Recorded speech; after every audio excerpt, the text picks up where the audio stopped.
11 de la mañana con 13 minutos en todo el país. Volvemos con nuestro móvil. Adelante, Florencia.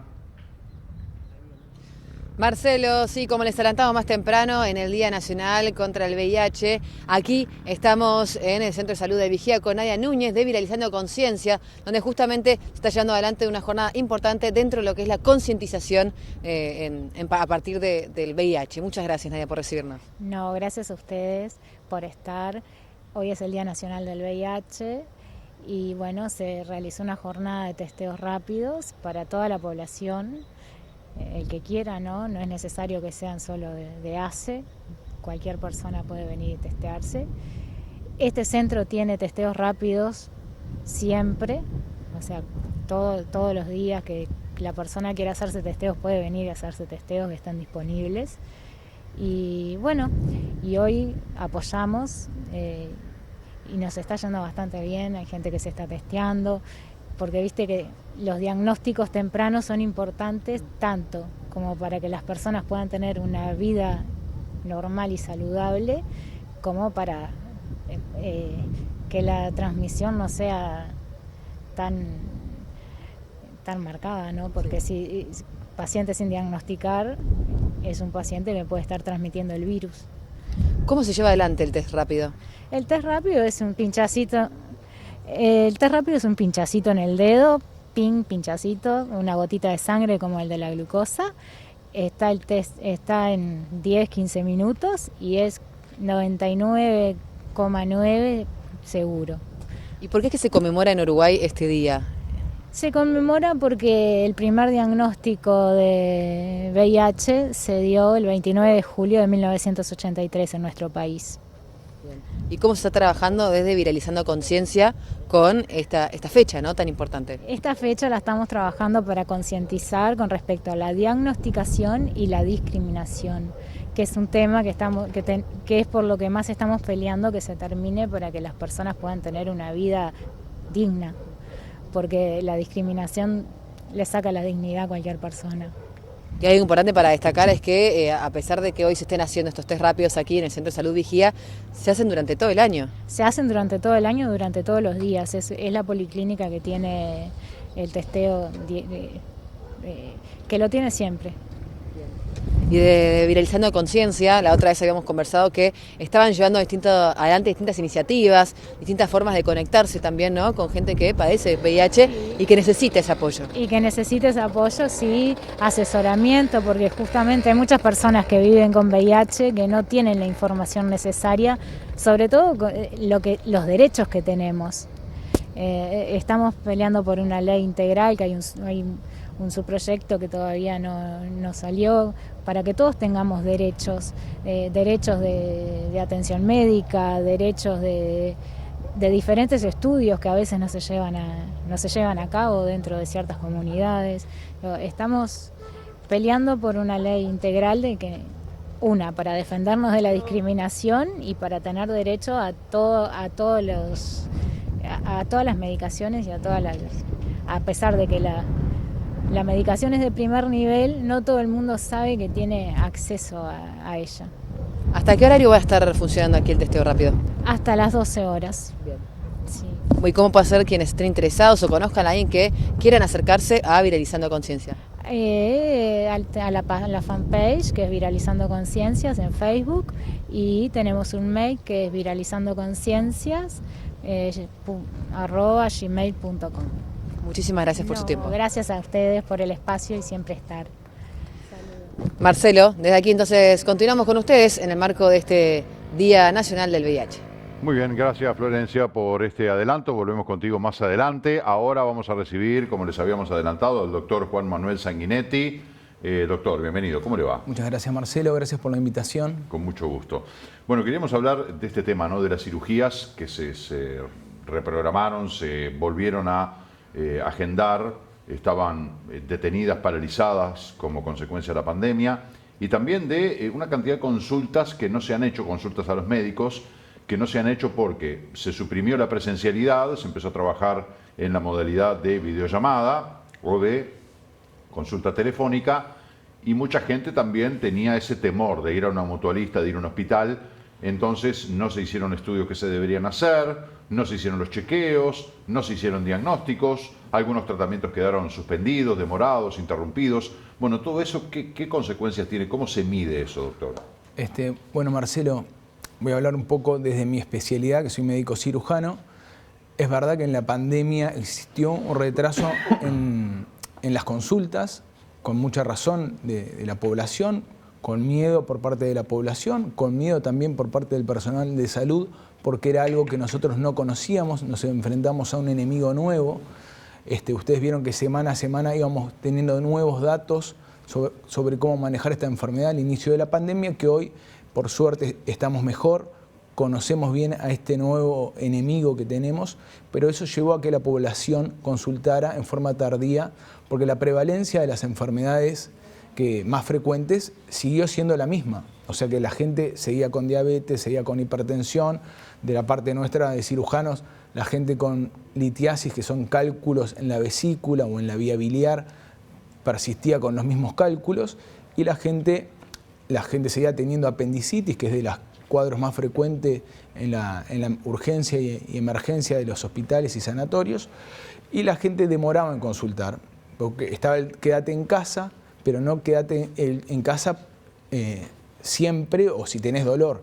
El dolor permanente, ese dolor importante, el dolor que no cede con analgésicos comunes, es el que tiene que obligar a la población a consultar. En ese momento la gente no consultaba y los médicos nos enfrentamos a cuadros evolucionados, a cuadros de apendicitis más evolucionadas, a cuadros de colecistitis, que es la inflamación de la vesícula. Porque estaba la atención de domicilio, o sea, yo tengo una molestia, un dolor o algo, una consulta, llamo al médico, viene a mi casa. Pero no todos lo hacían y no por todos los casos llamaban. No todos los médicos, no toda la población quería tener contacto con los médicos, porque uno asociaba a los sanatorios y a los médicos con la pandemia. Entonces, bueno, cuanto más lejos de los médicos mejor, y se vio, fue una buena estrategia que nos sirvió, pero se vio que la gente que se enfermaba de los cuadros más frecuentes, una apendicitis, por ejemplo, a veces llegaba varios días más tarde. No hay mayores estudios, por lo menos a nivel nacional, lo estuve haciendo un pequeño trabajo revisando, pero sí a nivel internacional, principalmente en Chile, que agradezco a los colegas de Chile que me enviaron varios trabajos, de apendicitis evolucionadas, pacientes que se hicieron más por cirugía convencional que cirugía abierta, por el clásico tajo que le dice la población o incisión, en vez de cirugía laparoscópica. Eso sí pasó a nivel internacional, seguramente pasó también a nivel nacional y local, no tenemos datos, seguramente se están revisando y van a aparecer publicaciones más adelante, pero hubieron cambios en la actitud de la población y de los médicos. En estos trabajos chilenos que pasaron en pantalla, los cirujanos tenían más tendencia a operar en vez por vía laparoscópica, por vía convencional. ¿Y eso por qué? Porque había una presunción de que cuando uno llenaba de gas al paciente podía infectar más al personal de salud. Eso estuvo mucho en discusión. Acá a nivel local hicimos sistemas de aspiración para este gas, operamos pacientes por laparoscopía, los seguimos operando en la urgencia, porque se armaron sistemas de extracción de CO2 para no contaminar el ambiente. Aparte, los centros estaban preparados también, o sea, nosotros tuvimos un tiempo más viendo a nuestros vecinos para prepararnos para estas situaciones, pero en Chile, en Estados Unidos... ¿Supimos capitalizar eso realmente? Yo creo que, por lo menos, lo hablo a nivel... La posibilidad de ver cómo ardían las barbas del vecino, ¿no? En ese refrán popular. Creo que ¿Tuvimos tiempo de poner las nuestras en remojo? A nivel local, que es lo que yo conozco, creo que nos preparamos bien, no tuvimos las complicaciones que tuvieron en otros países, importantes de saturación, impresionantes de los centros. Estuvimos al borde, ¿no?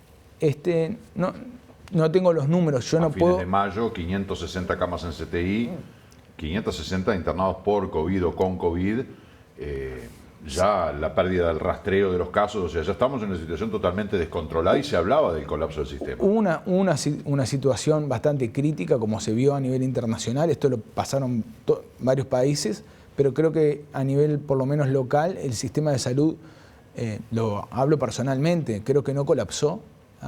Se logró una buena asistencia de la población con todos los problemas que pasaron, y de eso estamos hablando, y en la placa que yo le había puesto, y hay trabajos de esto.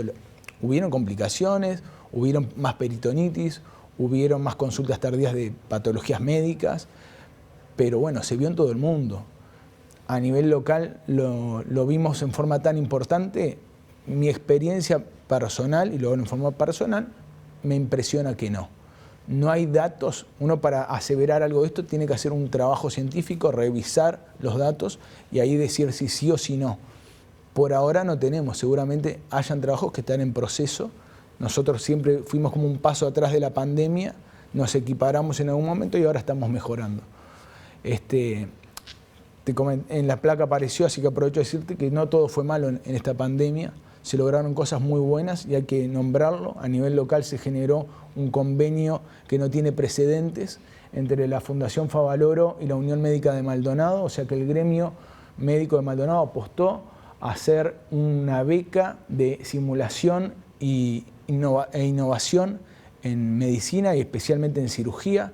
O sea que estamos trayendo investigadores acá. Hoy tenemos 10 investigadores en Uruguay que son médicos jóvenes y pregrados. Esto fue por concurso entre la Fundación Favaloro y la Unión Médica de Maldonado. La plataforma, la base, el laboratorio de investigación lo puso el Colegio Médico del Uruguay, la Regional Este, impulsado fuertemente por los doctores Federico Machado y Luigi Cavalieri.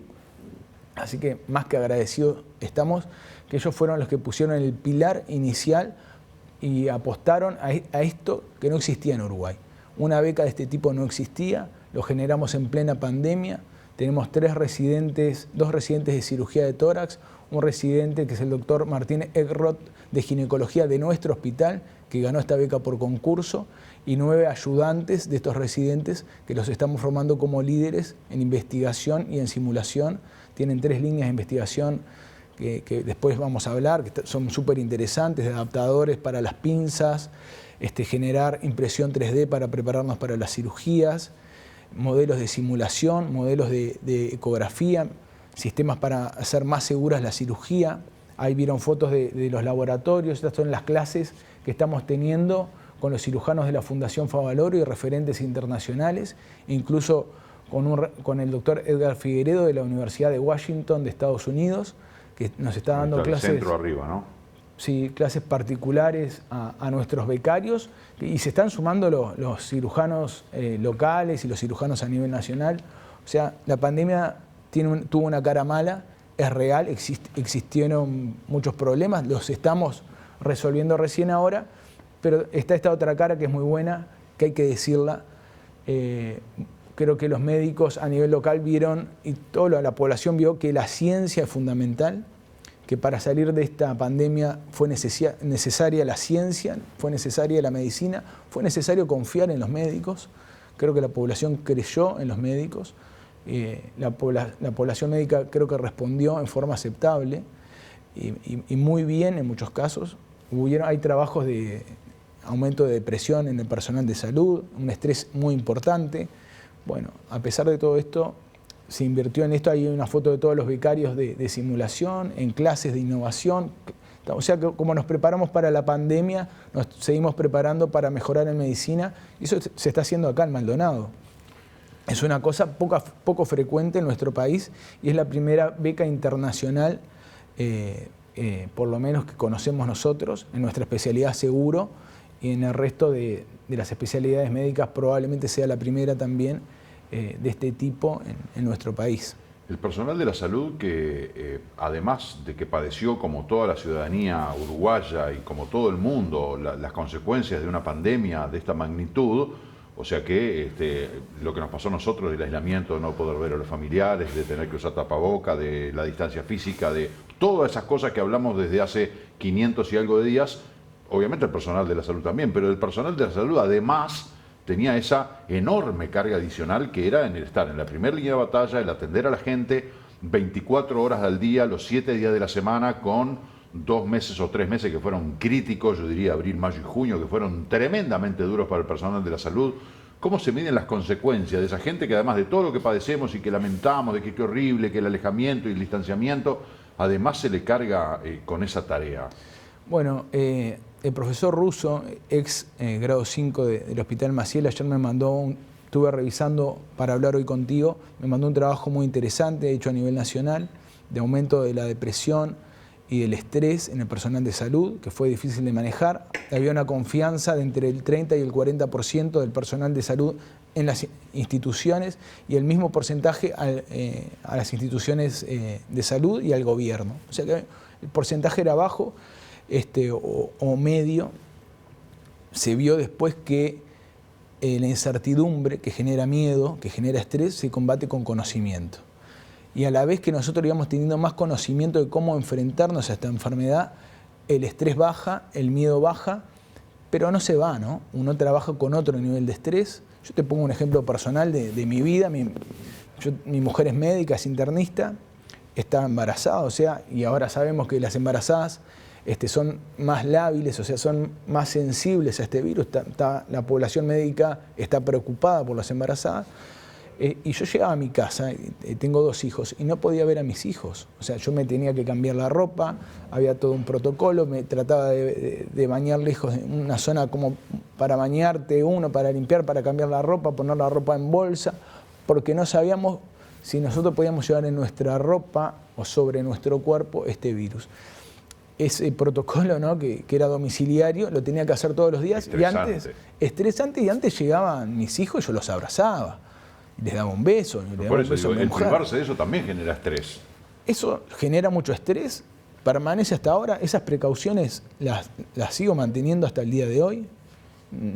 Trato de bañarme en mi trabajo, me cambio la ropa, me vuelvo a bañar en mi casa.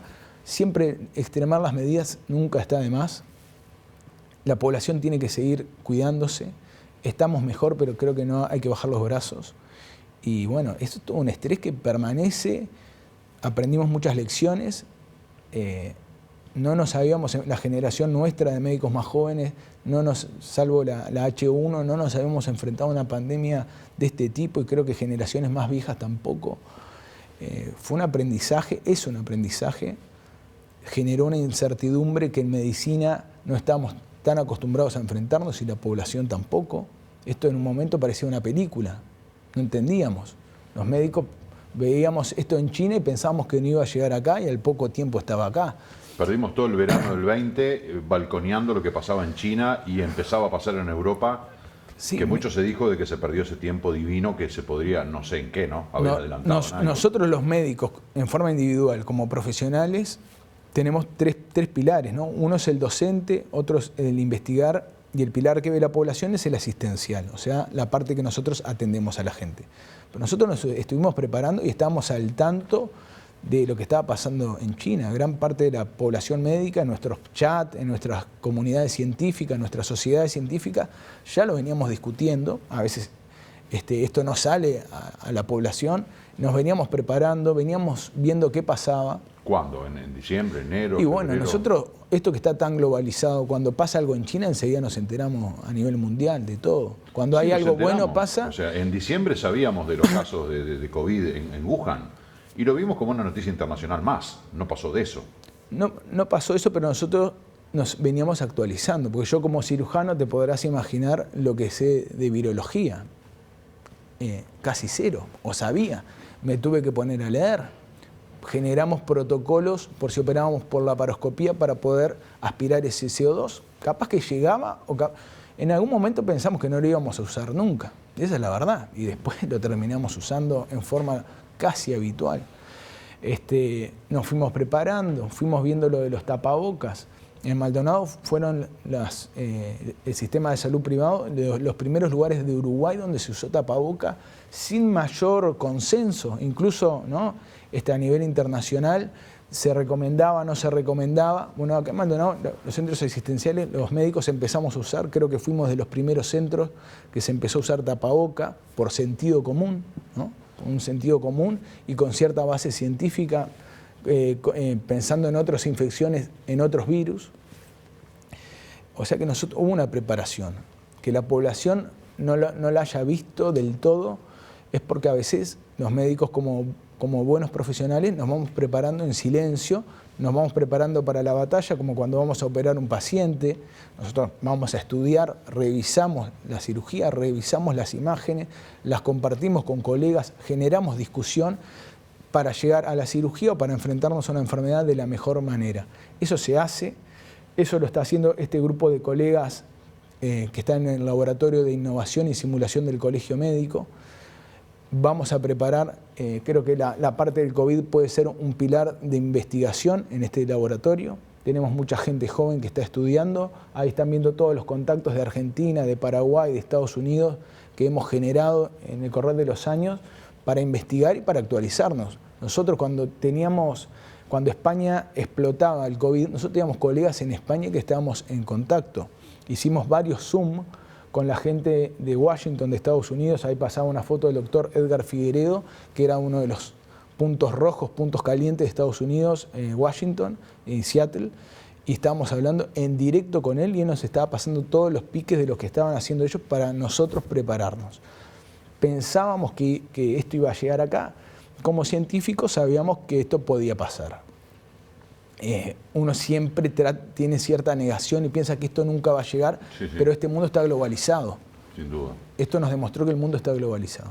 Doctor, se nos ha terminado el tiempo. Es un gusto conversar con usted siempre y bueno, sobre estos temas que además usted de primera mano como médico, especialista en cirugía, pero perteneciente a la salud, que nos puede contar un poco de adentro cómo se vivió, cómo se sintió, pero queríamos más que nada tener esta visión de qué ha pasado con todo esto que se ha postergado, ¿no? Que se ha demorado y que, bueno, eso también va a tener un problema en la sociedad desde el punto de vista sanitario, ni que hablar desde el punto de vista económico, porque puede haber gente que también sufre algún tipo de consecuencia. Pero bueno, podemos seguir profundizando, vamos a tener probablemente alguna otra oportunidad para abordar estos temas. Gracias, Marcelo. Gracias por venir, un placer. Señoras y señores, tenemos que hacer una pausa muy breve, ya volvemos.